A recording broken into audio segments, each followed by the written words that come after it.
வணக்கம். வக்ரதுண்ட மகாகாய சூரியகோடி சமப்பிரபக அவிக்னம் குருமேதேவ சர்வகாரியேஷு சர்வதா. தென்னாட்டுடைய சிவனே போற்றி, என் நாட்டவர்க்கும் இறைவா போற்றி.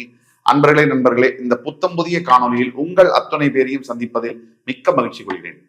இன்றைக்கு நாம பேச போறது துலாம் ராசி.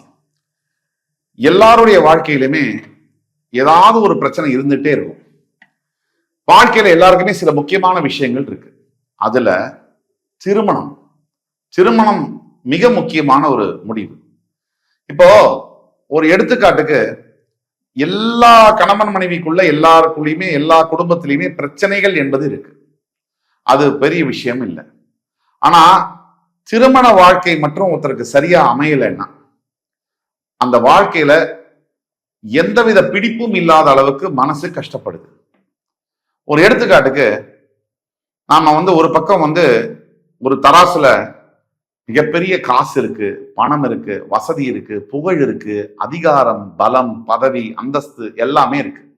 இந்த பக்கம் திருமண வாழ்க்கை சரியா இல்லை அப்படின்னா இந்த ரைட் சைட்ல இருக்கக்கூடிய தராசு எல்லாமே வீணாவே போயிடுது.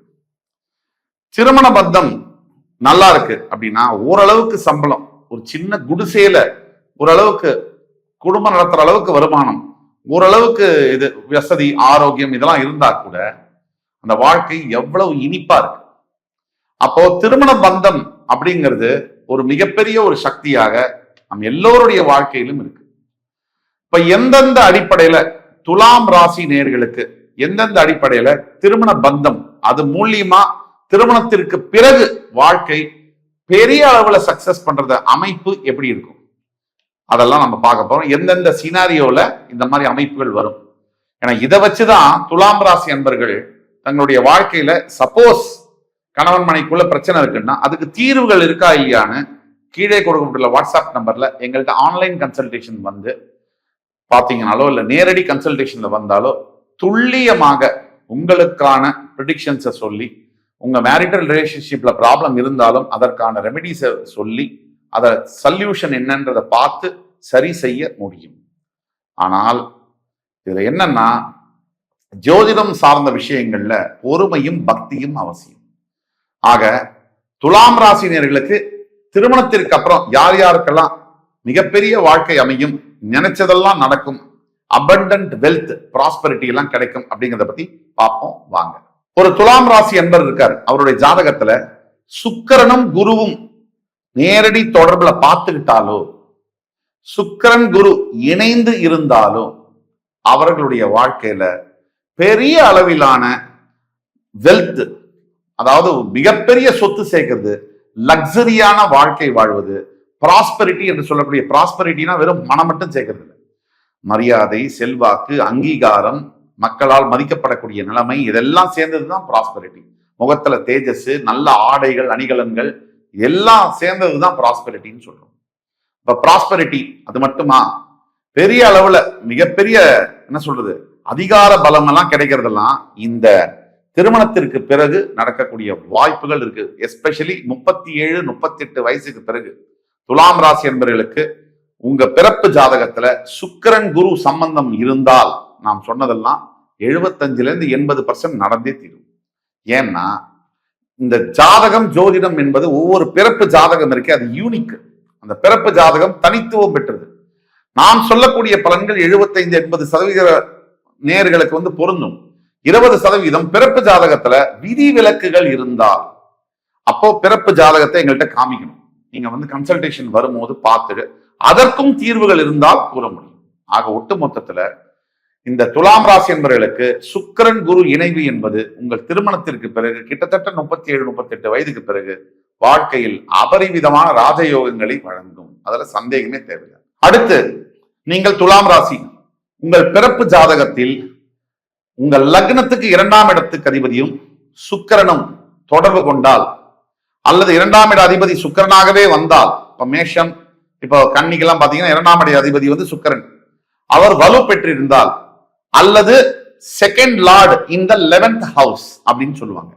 உங்க லக்னத்துக்கு 2ஆம் அதிபதி யாராக இருந்தாலும் அவர் 11ஆம் வீட்டில் இருந்தால், இந்த 3 அமைப்புகள்ல இருந்தால், இந்த சினாரியோஸ்ல, அதாவது உங்க பிறப்பு ஜாதகத்துல லான்னு போட்டிருக்கும் லக்னம், அந்த லக்னத்துல இருந்து 2ஆம் இடம், லக்னம் 1 அடுத்தது 2, அந்த அதிபதி இப்ப ஒரு எடுத்துக்காட்டுக்கு உங்களுக்கு சிம்ம லக்னம், உங்களுடைய 2ஆம் அதிபதி கன்னிராசிக்கு அதிபதியான புதன், அவர் 11ஆம் வீடு என்று சொல்லக்கூடிய மிதுனத்தில் இருந்தால் கல்யாணத்திற்கு பிறகு உங்கள் வாழ்க்கையில் பெரிய திருப்பங்கள், அதாவது ஒரு பெரிய லெகசி பரம்பரையை உருவாக்கக்கூடிய அளவுக்கு மனைவியாக வரக்கூடியவர்கள் அல்லது கணவனாக வரக்கூடியவர்கள் உங்கள் ஃபேமிலி வெல்த், குடும்ப அந்த ஆஸ்தியை வந்து பெருக்குப்படுத்துவாங்க.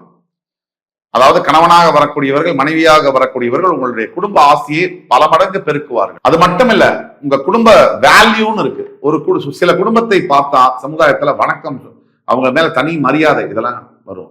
ஏன்னா அந்த குடும்பம் நடந்து கொள்ளுகிற விதம், அந்த குடும்பத்திற்கு உண்டான நடவடிக்கைகள், அந்த குடும்பத்தில் இருக்கக்கூடிய அங்கத்தினர் அவர்களுடைய உடை நட பாவனைகள் இதெல்லாம் சிறப்பா இருக்கிறதுனால அவங்க ஏற்கனவே பண்பா நடந்துட்டு இருப்பாங்க. அந்த குடும்பத்துல இருந்து வரதவங்க இந்த தப்பும் பண்ண மாட்டாங்க அப்படிங்கிற அடிப்படையில அவங்க மேல தனி மரியாதை வரும். அந்த மாதிரியான ஃபேமிலி வேல்யூஸ் எல்லாம் பல மடங்கு உயரும். இப்ப நான் சொன்ன மாதிரி உங்களுடைய பிறப்பு ஜாதகம் துலாம் ராசி, உங்களுடைய லக்னம் எதுவாக இருந்தாலும் லக்னத்துடைய 2ஆம் அதிபதி 11ஆம் வீட்டில் இருந்தால் 1, லக்னத்துடைய 2ஆம் அதிபதி சுபக்கிரக பார்வை பெற்று வலுத்திருந்தால் 2, அதை தவிர லக்னத்துடைய 2ஆம் அதிபதி குருவுடைய சம்பந்தத்துடன் இருந்தால் மிகப்பெரிய ஏற்றங்கள் திருமணத்திற்கு பிறகே கிடைக்கும்.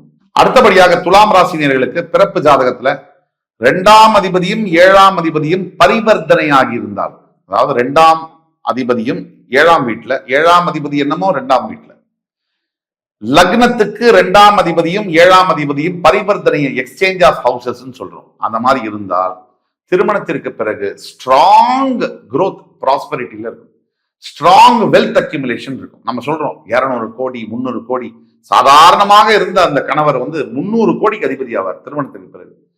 குறிப்பா 42 வயசுக்கு பிறகு இவங்களுடைய வெல்த் growth அப்படிங்கிறது பல மடங்கு உயரும். நம்ம சொன்ன மாதிரி துலாம் ராசி பிறப்புல உங்க ஜாதகத்துல லக்னத்திலிருந்து 2nd ஹவுஸோட லார்டு 7th ஹவுஸோடைய லார்டு இவங்க 2 பேரும் எக்ஸ்சேஞ்ச் ஆஃப் ஹவுசஸ் பரிவர்த்தனை ஆகி இருந்தால் உங்களுடைய மேரேஜ் ஆஃப்டர் மேரேஜ் லைஃப் வந்து பெரிய அளவுல சக்சஸ் ஆகும். அதே மாதிரி துலாம் ராசினியர்கள் நீங்க உங்க பிறப்பு ஜாதகத்துல உங்க ராசி அதிபதி சுக்கிரன் துலாத்திலோ மீனத்திலோ ரிஷபத்திலோ இந்த 3 இடங்களில் இருந்தாரேயானால் திருமணத்திற்கு பிறகு உங்களுடைய growth, உங்களுடைய வளர்ச்சியை இறைவனால கூட கட்டுப்படுத்த முடியாது. திருமணத்திற்கு பிறகு நீங்க துலாம் ராசி உங்க சுய ஜாதகத்துல சுக்கிரன் துலாத்திலேயோ மீனத்திலேயோ ரிஷபத்திலேயோ இருந்தால், நம்ம இறைவன் சொல்றது மிகுதியாகப்படுத்தி சொல்றோம், இறைவனால எல்லாமே முடியும். ஆனாலும் அந்த அளவிற்கு உங்களுடைய வளர்ச்சியை யார் பவர்ஃபுல் பீப்புள் தலைவர்கள் அப்படின்னு சொல்றவர்களால கூட தடுத்து நிறுத்த முடியாது. திருமணத்திற்கு பிறகு என்ன ஆகும் அப்படின்னா சமுதாயத்துல பெரிய பதவிகள்ல போய் உட்கார வைக்கும். அதை தவிர மிகப்பெரிய மதிப்பை ஏற்படுத்தும். உங்களை நம்பி லட்சக்கணக்கானவர் உங்களை ஃபாலோ பண்ற மாதிரி பண்ணும். உங்களை பயங்கரமா உங்க மேல அட்ராக்ஷன் ஆகும். எல்லாருக்குமே அந்த சாம் அப்படிம்பாங்க, அந்த கரிஸ்மாம்பாங்க. இதெல்லாம் வந்து மிகப்பெரிய அளவுல உங்களுக்கே தெரியாம உங்களுடைய நடை உடை பாவனைகள் எல்லாம் மாறும்.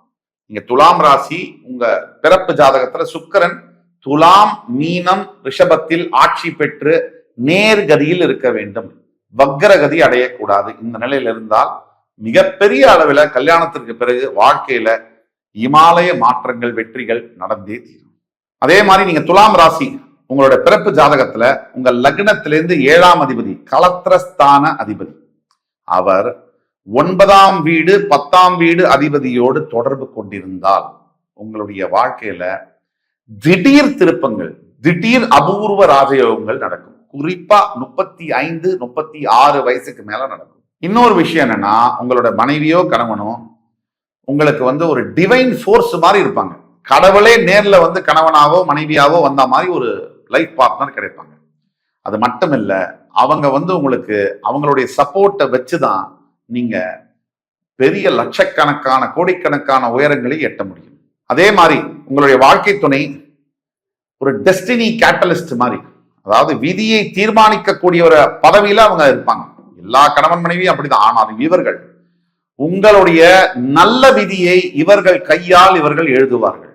அதே மாதிரி இவங்க மேரேஜ் 2 பேருக்கும் உங்களுக்கும் மனைவிக்கும் நடக்கப்படுற கல்யாணம் இருக்கு இல்லையா, அந்த கல்யாணம் வந்து ஒரு டிவைன் டைமிங்ல சக்சஸ்ஃபுல்லா நடக்கும்.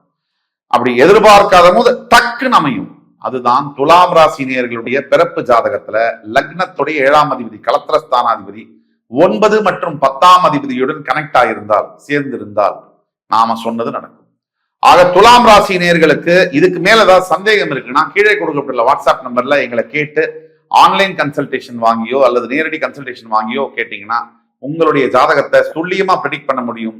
உங்களுடைய எதிர்கால வாழ்க்கை, திருமண வாழ்க்கை இன்னைக்கு இப்படி பிரச்சனையா இருக்கு, இதெல்லாம் பிரச்சனை, இதெல்லாம் சால்வ் ஆகுமா, நான் என் மனைவியோட சேருவேனா, கணவனோட சேருவேனா, மறுபடி எனக்கு சக்சஸ்ஃபுல்னா இந்த மேரிட் லைஃபை நடத்த முடியுமான்ற கேள்வி எல்லாம் இருந்ததுன்னா கீழே கொடுக்குற நம்பர்ல கான்டாக்ட் பண்ணீங்கன்னா துல்லியமா எங்களால சொல்ல முடியும். அதுக்கு ஏதாவது ரெமெடிஸ் வேணும்னாலும் சஜஸ்ட் பண்ண முடியும்.